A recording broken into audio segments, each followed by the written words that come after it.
Are you thinking about buying a 360-degree action camera? Today, I'll explain how I've been using one as part of a multi-camera approach for recording my motorcycle rides, and I'll share what I know about the subject. There are several capable models of 360-degree action cameras on the market. This video is not intended to be a review or tutorial for any specific camera. I've provided extensive links in the description from experts for those who want to dig deep. As with any electronic technology, if you wait about 6 months, you'll likely be able to buy a more capable camera for less money. As of the time of publishing this video, the average price for a standard action camera is between $300 and $400, while a 360-degree model will cost you between $150 and $200 more. Deals can always be found in the online used marketplace because a lot of folks either upgrade regularly or never made the time to learn how to properly use the one that they bought and then decide to sell it. I'd like you to stick around for my list of pros and cons at the end of this video, but let me suggest to you right now, if you don't have or haven't become competent using a standard action camera, then you're probably not ready for a 360-degree model.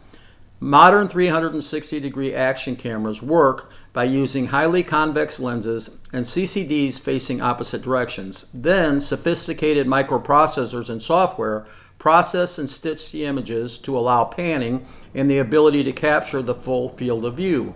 One trade-off is image warping and distortion that can't be completely eliminated by the software.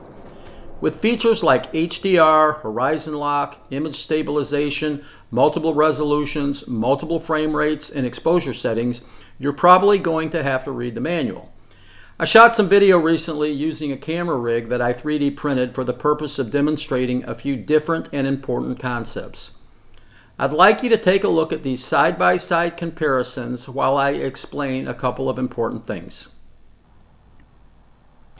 360-degree cameras store data in a proprietary format that must be reframed using software provided by the camera manufacturer or a third party. This can be a time-consuming extra step required to generate content that can be shared using traditional video formats in conventional ways.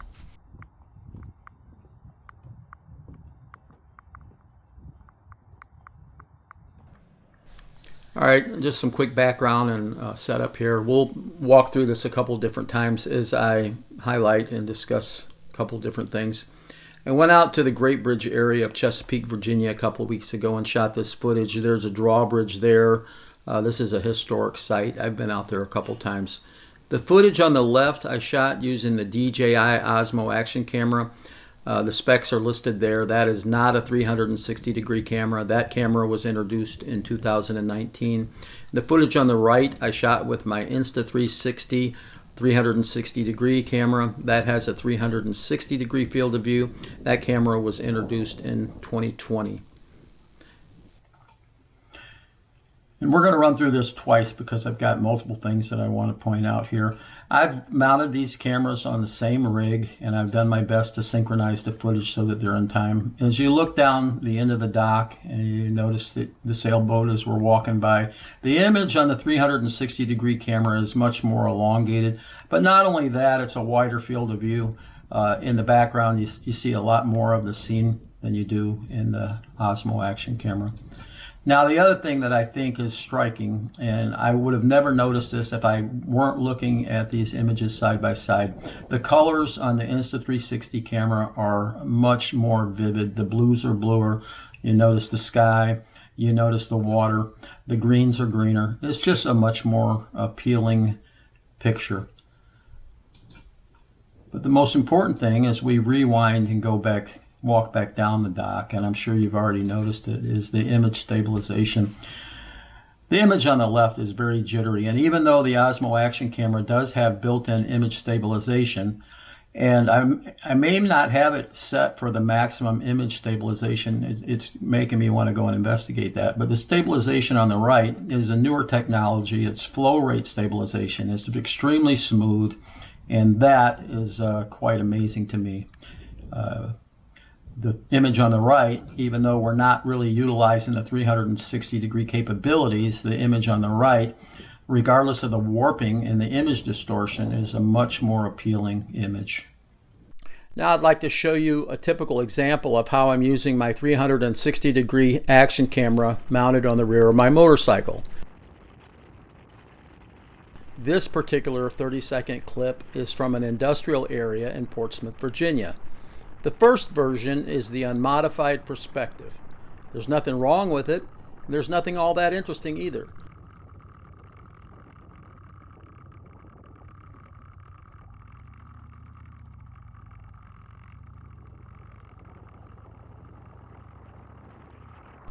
The second version was edited by choosing keyframes that move the point of interest within the 360-degree space, resulting in a completely different look and feel. I try and use that capability sparingly when and where it makes sense. Because once you've seen the 360-degree camera trick a couple of times, the novelty is gone.